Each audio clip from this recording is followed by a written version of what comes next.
Top Bed Talk. Monty Mython here. As we prepare to move into the next phase of the COVID crisis, we're going to be widening our focus here on Top Bed Talk. We will continue to deliver COVID-specific programs, but we all have a huge additional responsibility as we try to reboot normal services. So although this piece is not directly related to COVID-19, we believe it's information that is crucial to the bigger task of rebuilding the healthcare system as we learn to adapt and live with this new virus. Thank you to our sponsors and to you, our listeners, for helping us to share this important information. Simon Davies from York Teaching Hospital Trust, NHS Foundation Trust. So Simon's going to talk to us about how to treat that blood pressure. Thank you. Tim showed us how blood pressure is associated, or low blood pressure, with poor outcomes for our patients. And the pokey guidance now says, right, keep that blood pressure probably above 65, 70 millimeters of mercury. And so the next question is really, how do we do that? How's the best way to, first of all, avoid hypotension? We can't avoid it. How do we treat it properly? Disclosures for this talk, I am a paid consultant for Edwards Life Sciences, and I will talk about one of their products. How can we best avoid hypotension, first of all? And these are my ideas, if it works. First of all, we could just be a bit better. That includes myself as well. And we'll have a look at some of the data that Tim showed you, just to show you the instance of hypotension. We could just measure it a bit more. We're still using Victorian technology as our mainstay for the measurement of blood pressure. We could potentially treat it before it happens, and this is quite exciting. The role of predictive analytics in determining whether a patient will become hypotensive in the future. And maybe actually what we should do is let somebody else or something else treat it for us, because let's face it, our history on this, it's not very good. We don't do it very well.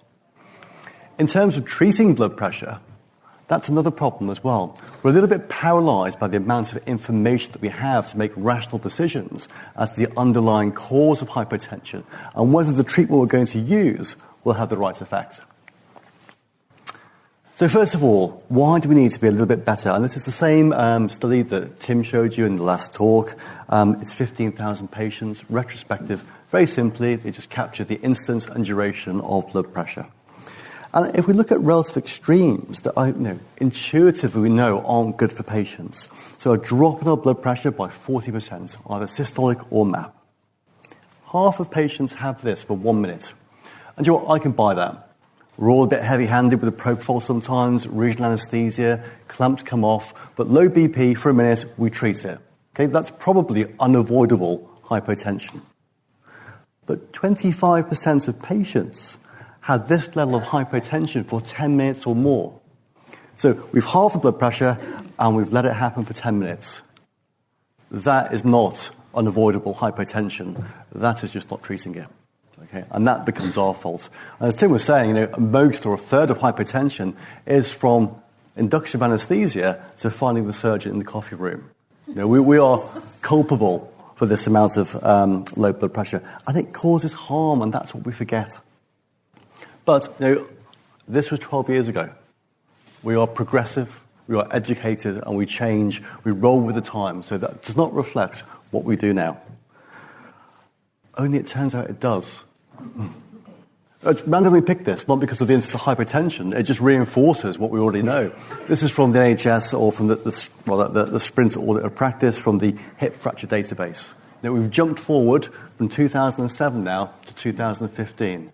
The yellow bars, or the green bars rather, the study I've just shown you, the blue bars from the fracture database. There is almost no difference. The incidence of hypotension hasn't really changed over a decade. Strikingly similar. And the real message is there is still lots of it. These are the three sort of landmark studies that really fed into the POCI guidance to keep the blood pressure above 65 to 70. And again, when we look at the incidence from Louis' son in Canada, 1 in 8 patients had a MAP of less than 55 for more than 5 minutes. From the Salmassi paper, a third of patients had a MAP of less than 65 for more than 30 minutes. Why mention these random numbers? All these durations and thresholds are associated with harm. And there's lots of it out there. There's lots of hypotension and there's lots of levels that impact on patient outcomes. While some of this is avoidable, halving your blood pressure for 10 minutes or more, the only realistic conclusion from that data is we are not treating it. Okay? We have to change. There's lots of talk over the last 2 days about rehabilitation, exercise, and a large part focused on behaviour change. And it's now time for us to change our behaviour towards hypotension. In our defence, these magic figures of 65 millimetres of mercury have only just come to the forefront in the last 2 to 3 years, but we are slow to change about it. The other thing, I think the other reason why we are slow to change, is we don't see the harm. MINS, if you believe in it, AKI, it doesn't happen in theatre. It doesn't happen in the recovery room. It happens at day 3 or 4 down the line. We don't have that natural feedback to change our practice, but we have to start realising the harm we are potentially causing. So the first thing we can do is just change. Perhaps the reason we're not treating blood pressure, though, is that you can't treat what you don't measure. Okay? We measure heart rate continuously, pulse oximetry continuously. We measure blood pressure, how long? I don't know. There is no real guidance. The UK Association says maybe about 5 minutes would be a reasonable interval. The American Association says roughly about the same. So if we measure every 5 minutes, we know the blood pressure, the true blood pressure, for a fraction of a second over that period. It's a really small percentage. We're missing a huge amount of monitoring on these patients. And we also use Victorian technology. Oscillometric techniques came in 1860s, 70s, the latter half of that century. In our defence, it wasn't automated until the 1980s. It's only taken us 35 years to start to change a wee bit. If we use infrequent measurements and we use this non-continuous monitoring, this is what we see. This is from one of our neck ischemia trial patients. So the patient has a clear site cuff on. The clinician's blinded to it. They just have the normal cuff. And we see a very similar pattern in almost all the patients. The cuff goes up, we're hypotensive. We give a little bit of vasopressor. A couple of minutes later, we're hypotensive again. A couple more minutes later, the cuff goes up again. This time we're hypotensive, so it cycles again. Oh, can't detect it. It cycles again. We finally detect hypertension and we treat it. And this cycle continues and continues and continues. I think the really important thing is, when we talk about duration of hypotension causing harm, it's not as a single episode. It's the cumulative amount of hypotension that causes harm. This magical figure of 13 minutes, it's not one 30-minute episode. It's multiple small episodes of hypotension that add up to that time. So these little bits of hypotension over duration of surgery can lead to AKI and can lead to MINS. But we are slow to change. 1967, Jan Panaz, he was a Czech physiologist or engineer, I can't quite remember, but he came up with the idea of the Finepress. So that's 50 years ago now. But we do now have technology where we can measure blood pressure continuously and also non-invasively as well. And if we do, it's not surprising that we reduce hypotension. This is from Dan Sessler's group. Once again, he is the sort of... Well, he's Dan Sessler, isn't he? He's a difficult man. Anyway, he looked at 2 groups. Really simple trial. So on one group of patients, they put on a clear site, a continuous non-invasive blood pressure cuff. And the other group, just the standard stuff we use every day. I'm not surprised, just by measuring blood pressure, you halve the incidence. Okay? The absolute number of patients with hypotension hasn't changed, but the duration of hypotension has been halved. Okay? So, second thing we can do to reduce blood pressure or reduce hypotension is just measure it properly and measure it continuously. And that way we detect hypertension early and we treat it early as well. I know perhaps now, after the best part of 150 years, it's time to change the way that we look after these patients and how we measure blood pressure. The next problem we have in terms of treating hypertension is just that, we treat it. Okay? We live in this somewhat odd state of reactive medicine. Hypotension occurs. At some point after that, we decide to treat it. But remember, it's the cumulative duration of hypotension. Okay, that's an episode. Over the time of surgery, those will add up to thresholds that start to cause harm. But hypotension doesn't just occur. There is a period of instability that precedes hypotension that we just can't measure with our current technology. Now, if we could measure that instability, we could change what we do. We could move from sort of reactive to a proactive state, treating hypertension before it occurs. And there are now algorithms that exist that predict hypotension up to 15 minutes before it actually happens. And it's based on the features of the arterial waveform. Essentially, it detects this instability that precedes the event. And it's been developed through machine learning analysis from really quite large data sets. Why the arterial waveform? Well, beyond the obvious, it measures your blood pressure, so it's probably kind of important related to hypertension. It gives us a huge amount of other information. So if we look at systolic rise time, we can talk about contractility. Systolic decay time measures aortic compliance. We can get information on heart rates, on pulse pressure variation, stroke volume variation. Overall, you can extract around about 160 different features from an arterial waveform. But static measurements don't really tell us very much at all. They have almost no predictive ability. What we can do is look at interactions and the variability and the complexity of these signals. And they are much more predictive of hypotension. When we talk about variability, heart rate, for example, your heart rate's 60, mine's probably about 80. But it's not 80. It's 78 1 minute. It's 80 the next. It's 82. The average of it is 80. As we approach instability, we lose that variability, not just in heart rate, but in our blood pressure variation, our stroke volume variation, our cardiac output variation, and we can measure this. Complexity also changes as we become unstable. And we've all seen it. When we have sick patients, that arterial waveform is just quite ill-defined. We lose that dichrotic notch. And we can quantify that through frequency distribution and through entropy. And we can look at how all these things work together, look at that baroreceptor reflex. And when we put all this together, what we can do is we can find roundabouts. Or what we do first of all, we have 3,000 features we now can define from this waveform. We do an analysis, we take the best 50 or 60 predictive values, and then we do what's called combinatorial features. So you multiply them all together at different powers, and that assesses non-linearity. And that's quite important in detecting some extremes of measurement. But what you get in terms of what is delivered is you can identify 2.5 million features per waveform. You then apply that to 150 million different waveforms, multiply those together. That's a lot of data. Sort of 4 to the power of 10 to the 19 or something. And what you get is a measure. You analyze it, you come down, and you can identify 23 of the most predictive features of impending hypotension. The question is, though, what does it do? It just gives you a number. Okay? That number goes from 0 to 100, but it's quite a clever number. The higher the number, the more likely you are to be hypotensive. And the shorter the time frame to that occurring.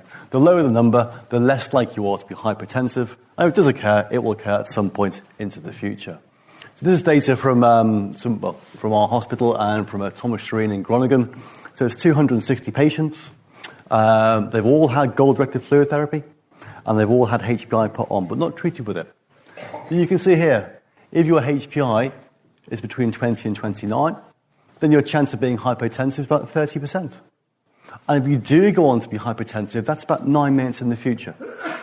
And compare that to, say, it's 90 to 99, almost everybody will be hypotensive, and it will happen quickly, in around about 2 minutes or so. And this is really the premise of maybe how we can predict and treat hypertension. This is from an open anterior resection. The black line is HPI, the red line on mean arterial pressure. There's a magic cutoff for HPI about 85, but that happens around about here. We cross the threshold, but we don't get hypotension for 7 minutes. Okay? The premise behind it, in that time, we should be able to identify the cause of that instability and treat it appropriately, and hence avoid hypotension. Does it work, though? And is it, more importantly, any better than what we measure at the moment? It has to have some form of incremental value. Same data set. There's around about 250,000 data points in this analysis. It's bootstrap analysis, 2,000 iterations. You can see there that area of the curve for HPI is pretty good. Okay? As we get further away from the event, away from hypertension, then we start to lose predictability. But that's to be expected. It's a bit like, as Monty often says, it's looking at the weather. Pop your head out now, you can tell whether you need an umbrella or not. Will you need an umbrella in half an hour or an hour's time? You don't know. You're less certain. That predictability falls away. The important thing, though, look at the area under the curve for changes in mean arterial pressure for detecting hypertension. It's almost as good as flipping a coin. And it doesn't really matter what you measure. You can look at changes in mean arterial pressure, changes in stroke volume, any hemodynamic parameter that we measure, none of them predict hypotension occurring. And that kind of makes sense, because they're all one-dimensional. We're focusing on one thing, whereas the algorithm focuses on 26 things all combined together. And many of those are combinatorial factors. They have other factors rolled into it as well. So the third thing we can do is use predictive technology to preempt hypotension's occurrence and treat it before it happens. Slight change of track. This is a study one of my colleagues and I did a number of years ago. Crystal or the colloid in patients having surgery. No difference in outcome. Last year from Alexander Houston, crystal or the colloid in patients having major surgery. This time they showed a reduction in complications. Very, very similar trials. Very different outcomes. Now, there are many reasons why it might be different, but maybe who is delivering the protocol. One has a human factor, and one's closed-loop systems. And we now start to see closed-loop systems in looking at vasopressor control. This is an porcine model.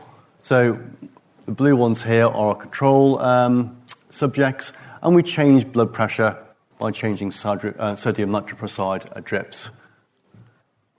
This is the active group here, so blood pressure is trying to be changed by changing this vasodilator, but the closed-loop system controls the vasopressor infusion and keeps it relatively constant. Very little variation. And we're now seeing it being used in humans as well. It's a very simple system. It's just a computer program. It slaves in an arterial waveform. The computer program controls a syringe. In this case, it's peripheral noradrenaline. And it assesses the response, so the pharmacodynamic response to individuals, and titrates the dose occasionally, or respectively. We think we're better than machines time and time again, but every time we put ourselves up against them, we're not. We can see there, when we do manual titration, that's an ICU patient, we spend time in target about half. 50% we have the right blood pressure, or the blood pressure we're aiming for. With closed-loop systems, the time in target's around about 95%. Again, ICU patients, but the reason that closed-loop or automated technology is much better than us is because of this predominantly. It's making about 170 changes per hour to that infusion rate. Now, we can't do that. We can't comprehend it. We can't see this minutiae, and we also have plenty of other things to do. So perhaps one of the ways to avoid hypertension is to offload that burden to closed-loop system and allow it to manage it for us. Set it a target, and then sit back and let the computers do the work. Last subject, we can avoid hypertension using those methods, but what about treating it? Because not all hypertension is avoidable. We have a relatively sparse amount of information in terms of the best way to treat the underlying cause of hypertension, but also to know whether the therapy we're about to employ is going to be successful. And here's a sort of common example. Patient's hypotensive. We know they're preload dependent. The SPV is raised. We give them some fluid. We increase their stroke volume. But what does that do to blood pressure? We have absolutely no idea, because that depends on something else. It depends on elastance. Now, elastance we can define from pressure volume loops, the end diastolic points divided by your end systolic points. And so technically, it's your end systolic pressure divided by your stroke volume. If you want, you can calculate it. End systolic pressure is 0.9 times your systolic blood pressure, and we can measure stroke volume from our monitors. But we're not going to do that. It's just impractical. But we kind of have a new parameter that's sort of come to the forefront now called dynamic arterial elastance. It's the ratio of your pulse pressure variation divided by your stroke volume variation. Now, I'm not sure what dynamic arterial elastance is. It's not elastance. It's not afterload. It's a made-up number. It's a ratio of two parameters. But we have an idea of what it does do. Okay. EA Dyne tells us that if we are a preload responder, so if we're fluid responsive, will we or will we not increase our blood pressure? So if we draw a sort of pressure volume loop for a preset artery, if we look at the ratio of change in volume to change in pressure, it gives us a huge amount of information. So here's a change in volume. That's all stroke volume variation is, a change in volume over time. Time is that respiratory cycle. If that change in volume doesn't lead to a change in pressure, then our EA dyne is low. Remember, it's PPV over SVV. So in that individual, yes, they need fluid because their stroke volume variation is raised. They are a fluid responder in terms of flow, but that increase in flow won't lead to an increase in pressure. So when your EA dyne's low, giving fluid, you won't increase your mean arterial pressure. Conversely, same change in volume, SVV, if that leads to a large change in pulse pressure variation, the ratio is high. So PPV over SVV, this time it's high, it's over 1. In that individual, when you give them fluid, you'll improve flow because your SVV is raised, and that will lead to an increase in blood pressure as well. So all it is, it's a EA dyne is a bit like it's the stroke volume variation of the pressure world. It's a number that tells us, will my patients increase the blood pressure if I give them some fluid? And that's actually quite a useful parameter for us as anaesthetists. How many times do we see patients who are hypotensive? We give the fluid and nothing happens. The underlying cause is different. That's an unnecessary intervention. Giving them fluid for no reason. This helps rationalise our decisions. So really, just to round up, if we measure blood pressure properly, we can reduce hypotension. And if we can predict it, we might be able to avoid it. And we need additional information such as EA dyne, such as contractility, to help decide the best way to treat underlying hypertension. But ultimately, the best way to treat hypertension may be to take it out of our hands and automate it via closed-loop systems. Thank you very much. Top Med Talk. Following the huge success of EBPOM Live from London, we're delighted to announce tickets to EBPOM Chicago are now available for Top Med Talk listeners for free. EBPOM.org. Register for free for tickets to EBPOM Chicago. Do this now before the offer expires. EBPOM.org.